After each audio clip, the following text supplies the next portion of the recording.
যখন কোম্পানি থেকে আলু তৈরি করা হয় তখন এভাবে কিন্তু আলুটি নেওয়া হয়। এখন গোডাউনের ভিতরে রাখা হবে এই আলুগুলো।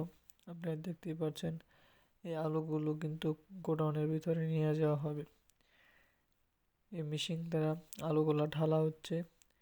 এখন আলুগুলো সম্পন্ন করতে আপনারা দেখবেন কীভাবে আলুগুলো ঢালেন। এখন আলুগুলো ঢালছে, দেখতেই পাচ্ছেন আলুগুলো অনেক ময়লা রয়ে গেছে আলুতে। আলুগুলোর ময়লাগুলো এখন পরিষ্কার করবে। পরিষ্কার না করলে কিন্তু চিপস হবে না।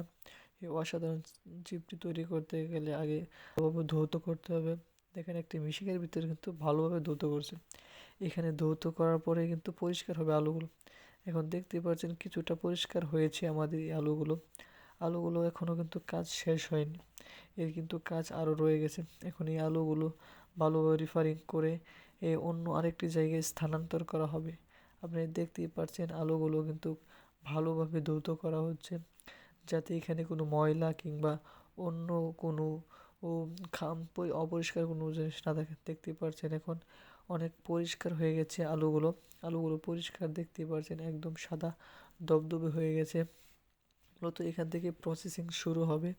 এই আলুগুলোর প্রসেসিং কিন্তু 1-2 বারে হবে না। এখানে ভালোভাবে এখন আলুগুলো ছিলছে। আলুগুলো ছিলার পরেই কিন্তু ভালোভাবে কাটিং করা হবে। দেখতে পাচ্ছেন নিখুঁতভাবে ছেলা হচ্ছে, অসাধারণ।